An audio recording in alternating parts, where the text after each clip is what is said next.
हमारे YouTube channel पे हम बहुत सारे वीडियोस डालते रहते हैं जिसमें हम हेयर लॉस, हेयर ट्रांसप्लांट सारा कुछ डिस्कस करते हैं।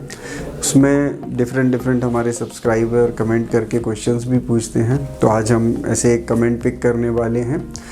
एक प्रभात सिंह जी नाम से प्रोफाइल से एक कमेंट हमारे पास आया था जिसमें लिखा था कि 4 से 5 साल बाद हेयर ट्रांसप्लांट हेयर झड़ जाते हैं। तो आज हम इसी को डिस्कस करने वाले हैं। हेलो, मैं doctor Ankit Kumar Jain, dermatologist and hair transplant surgeon. पहले तो हम हेयर ट्रांसप्लांट होता क्या है ये डिस्कस कर लेते हैं।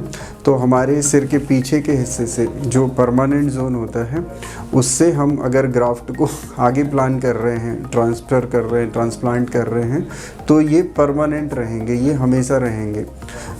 इस बेसिस पे ही हेयर ट्रांसप्लांट काम करता है। अभी होता क्या है कि जो डोनर एरिया है वो फिक्स होता है, मतलब एक परमानेंट जोन फिक्स होता है। आप उसके बाहर से ग्राफ्ट नहीं ले सकते। तो कई बार ऐसा होता है, कुछ क्लिनिक्स करते क्या हैं, डोनर एरिया से बाहर से ग्राफ्ट लेके आपके इम्प्लांट कर देते हैं। तो एक समय के बाद वो ग्राफ्ट आपके फॉल हो सकते हैं। तो उस केस में 4-5 साल बाद या इवन उससे पहले भी आपको ट्रांसप्लांट हेयर फॉल हो सकते हैं। तो एक ये रीज़न हो सकता है जल्दी हेयर लॉस हो जाने का या आपके ट्रांसप्लांट हेयर फॉल होने का। दूसरा क्या होता है, कुछ क्लिनिक्स ऐसे भी प्लान करते हैं कि आपको एक ऑप्टिमम डेंसिटी नहीं देते हैं। तो वो आपको, जैसे मान लो कि आपको 40 to 50 ग्राफ्ट्स पर स्क्वायर सेंटीमीटर की डेंसिटी रिक्वायर्ड है तो वो आपको 30 ही देंगे या 20 ही देंगे। तो उससे होता क्या है, शुरू में कई बार आपके एग्जिस्टिंग हेयर के साथ रिजल्ट अच्छा आता है, पर जैसे एग्जिस्टिंग हेयर कम होते हैं तो हमें डेंसिटी कम लगने लगती है और हमको ऐसा लगता है कि हमारे ट्रांसप्लांटेड हेयर फॉल हो रहे हैं।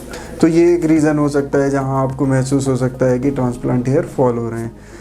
बट साइंटिफिकली देखा गया है, स्टडी किया गया है, अगर प्रॉपर डोनर एरिया से परमानेंट जोन से हेयर लिए गए हैं तो वो आपके हेयर सालों साल चलते हैं, उनकी लाइफ सालों साल होती है, वो इतने जल्दी फॉल नहीं होते हैं। इवन आप देखोगे कि जहाँ पे ट्रांसप्लांट सही से नहीं भी किया गया है वहाँ पे सारे हेयर नहीं जाते हैं। आपको वहाँ पे भी कुछ हेयर हमेशा ग्रो करते हुए दिखेंगे। वो हेयर एक्चुअली आपके परमानेंट जोन से लिए हुए हेयर होते हैं, जो ट्रांसप्लांटेड हेयर होते हैं। तो अगर ज़्यादातर हेयर वहीं से लिए जाएं और आपकी प्लानिंग सही की जाए तो आपका रिजल्ट सालों साल चल सकता है। आप मेनली जो कन्फ्यूज़न होता है वो इसी से क्रिएट होता है कि सही से प्लानिंग नहीं होती है या फिर हम बहुत ज़्यादा एग्जिस्टिंग हेयर के बीच में ट्रांसप्लांट करा लेते हैं। तो वहाँ पे फिलिंग जैसी डेंसिटी दे पाते हैं सर्जन, तो उस कारण से जब भी एग्जिस्टिंग हेयर कम होते हैं तो वहाँ पे हमें ऐसा लगता है कि डेंसिटी वापस कम हो गई, मतलब हमारे ट्रांसप्लांटेड हेयर चले गए। जबकि होता उल्टा है, ट्रांसप्लांटेड हेयर सर्वाइव कर जाते हैं और आपके एग्जिस्टिंग हेयर कम हो जाते हैं।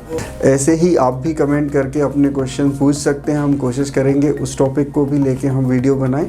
और आपको पर्सनली हमसे कुछ क्वेश्चंस करने हैं तो हमारा नंबर डिस्प्ले पे आ रहा है, उस पर आप कॉल करके, SMS करके या व्हाट्सएप करके हमसे अपनी क्वेरीज पूछ सकते हैं।